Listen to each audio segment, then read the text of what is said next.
بنیادیں اگر مضبوط ہوتی ہیں تو تعمیر بھی بہتر ہوتی ہے. اگر بنیادیں کمزور ہوں اور اوپر اس کے فلور پہ فلور بناتے چلے جائیں، تعمیر کھڑی کرتے چلے جائیں تو وہ تعمیر گر جاتی ہے. تو میری پہلی نصیحت آپ حضرات کو یہ ہے کہ اپنی جو شخصی زندگی ہے اس کو بہتر کریں. شخصی زندگی، نجی زندگی اگر بہتر ہے تو باقی سب چیزوں میں برکت ہوگی.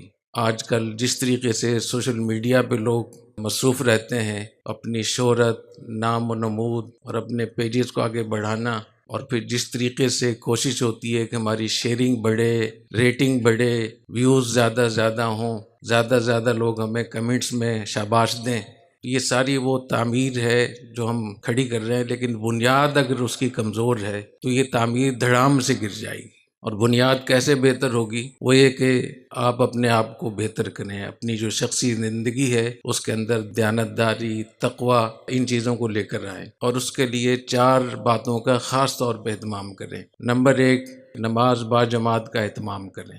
نماز با جماعت کا اہتمام کریں گے تو بہت سارے گناہوں سے، بہت سارے فتنوں سے آپ بچے رہیں گے. نمبر 2، اپنے معمولات مقرر کریں. بے شک تھوڑے معمولات ہوں لیکن روزانہ کے معمولات جس میں قرآن مجید کی تلاوت ہو، کچھ ذکر اللہ ہو، اس کا اہتمام کرنا چاہیے، اور اس میں کبھی ناغہ نہ کریں.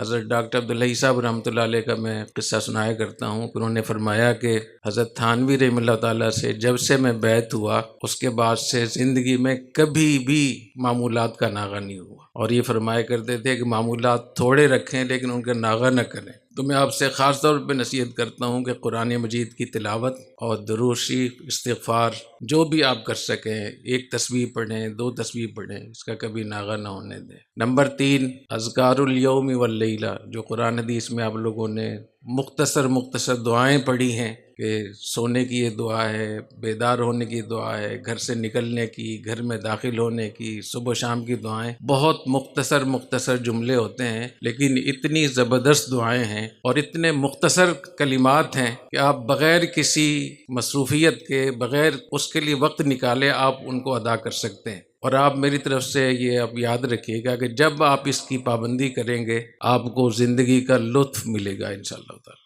آپ کو اپنی زندگی میں حلاوت اور مٹھاس محسوس ہوگی، اللہ تعالیٰ کا قرب محسوس ہوگا. علماء نے لکھا ہے کہ جو شب و روز کے مسنون دعاؤں کا اہتمام کر لے تو وہ کثرت سے ذکر کرنے والا شمار ہوتا ہے، اور جو کثرت سے ذکر کرتا ہے اللہ تعالیٰ اس کی دعا رد نہیں کرتے، اللہ تعالیٰ کا قرب نصیب ہوتا ہے. تو یہ وہ چیزیں ہیں جو آپ کے لیے بہت آسان ہیں. جو عام لوگ ہیں ان کے لیے تو دعاؤں کا یاد کرنا کافی مشکل ہوتا ہے، وہ الفاظ کا زبان پہ لانا، پھر اس کو یاد کرنا. لیکن جو علماء ہیں، طلباء ہیں، اگر وہ اذکار الیوم واللیلہ، شب و روز کی مسنون دعاؤں کا اہتمام نہ کریں تو یہ بڑی محرومی کی بات ہے، انتہائی محرومی کی بات ہے. اور یہ ایسی محرومی ہے کہ اس کی وجہ سے بڑے بڑے خیر کے کاموں سے آپ محروم ہو سکتے ہیں.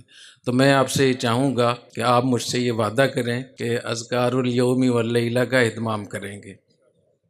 جی. تیسری بات یہ کہ صحبت اہل اللہ کا اہتمام کریں. آپ جتنے بھی ماہر ہوں، جتنے بھی آپ نے نمبر حاصل کیے ہوں، کسی اللہ والے سے اصلاحی تعلق قائم کریں. ہمارے جتنے بھی بڑے بڑے اکابر ہیں جن کا ہم نام لیتے ہیں، وہ اکابر بنے ہی اس لیے کہ وہ اپنے زمانے کے جو بڑے اہل اللہ تھے ان کی صحبت اٹھائی. حضرت شیخ الہند رحمہ اللہ تعالیٰ جب شیخ الہند تھے، صدر مدرس تھے دارالعلوم دیوبند کے، اور حضرت نانوتوی رحمۃ اللہ علیہ کے جانشین تھے.